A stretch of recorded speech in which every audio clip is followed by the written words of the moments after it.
नमस्ते साथीहरु, यहाँलाई स्वागत छ प्रतियोगिता गुरु युट्युब च्यानलमा। आज चाहिँ हामीले 2082 साल वैशाख 3 गते बुधबार गोरखापत्रमा प्रकाशित प्रश्न उत्तर लिएर उपस्थिति भएका छौं। त्यसैगरी फर्स्ट प्रश्न रहेको छ, फोर्ब्सद्वारा सन् 2025 मा प्रकाशित विश्वका अर्बपतिहरूको सूची अनुसार पहिलो स्थानमा पर्न सफल धनाढ्य को हुन् भनेको छ। यसको सही जवाफ रहेको छ एलन मस्क।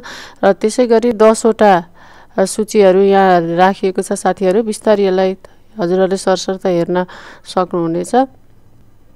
त्यसैगरी अर्को प्रश्न रहेको छ, वासुशशी साहित्य सम्मान 2081 बाट सम्मानित हुने स्रष्टा को हुन् भनेको छ। यसमा चाहिँ नाटककार मनबहादुर मुखिया, कवि विमल वैद्य र सन्ध्या पहाडी रहेका छन्। उहाँहरू कस्तो कृतिमा सम्मानित हुनुभएको छ त्यो पनि सरस्वती हेर्न सक्नुहुनेछ साथीहरु।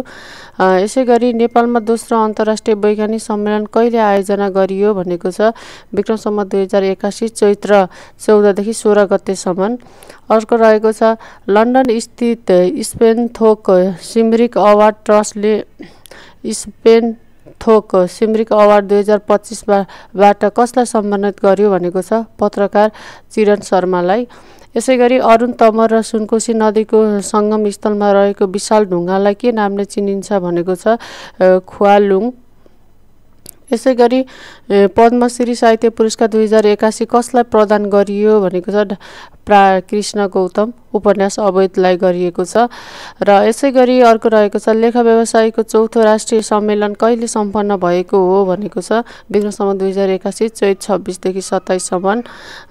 त्यसैगरी कानुन व्यवसायीको छाता संगठन नेपाल बार एसोसिएसनको अध्यक्षको निर्वाचित भएका छन् भन्ने प्रश्न रहेको छ। यसको रहेको छ डाक्टर विजय प्रसाद मिश्र। यसैगरी अन्तर्राष्ट्रिय टी20 क्रिकेटमा धेरै इनिङ्स शून्यमा आउट नहुने रेकर्ड आफ्नो नाममा लेखाउँदै कीर्तिमान कायम गर्न सफल नेपाली क्रिकेटर को हुन् भनेको छ। दिपेन्द्र सिंह ऐरी। उसले चाहिँ कस्तो कस्तो रेकर्ड राखेका छन् त्यो पनि सरस्वती यहाँ हेर्न सक्नुहुनेछ साथीहरु।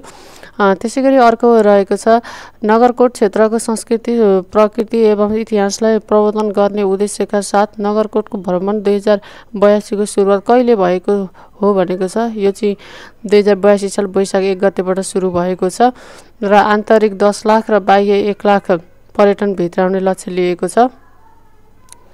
त्यसैगरी जुटशीतल पर्व कहिले मनाइन्छ भनेको छ। वैशाख 2 गते चाहिँ जुटशीतल पर्व मनाइन्छ। यसैगरी अर्को रहेको छ, राष्ट्र र परराष्ट्र नामक कृतिका सर्जक को हुन् भनेको छ। डाक्टर भेषबहादुर थापा। यसैगरी जोगियाना नामक कृतिका लेखक कुमार नगरकोटी हुन् भने करमाना नामक कृतिका लेखक को हुन् भनेको छ। झमकुमारी घिमिरे। यसैगरी हालै लागू औषध मुक्त घोषणा गरिएको स्थानीय तह कुन हो भनेको छ। नाम्खा गाउँपालिका हुम्लाको रहेको छ। यसैगरी बिमस्टेकमा सदस्य नभएका सार्क राष्ट्रहरू कुन कुन हुन् भनेको छ। अफगानिस्तान, पाकिस्तान र मालदिप्स।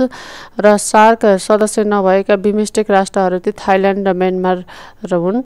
र यसैगरी संयुक्त राष्ट्र संघद्वारा अन्तर्राष्ट्रिय पारिस्थितिकीय प्रणालीको पुनर्स्थापना दशकका रूपमा घोषणा गरिएको दशक कुन हो भनेको छ। सन् 2021 देखि 2030 सम्म।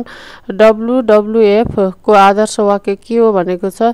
For nature, for people, for ever भन्ने यसको चाहिँ आदर्श रहेको छ। त्यसै बाल साहित्यको महत्त्व उजागर तथा पठन संस्कृति प्रवर्धन गर्ने उद्देश्य सहित राजधानी काठमाडौँमा प्रथम अन्तर्राष्ट्रिय बाल साहित्य सम्मेलन कहिले सम्पन्न भयो भनेको छ। 2081 असोज 4 र 5 गते।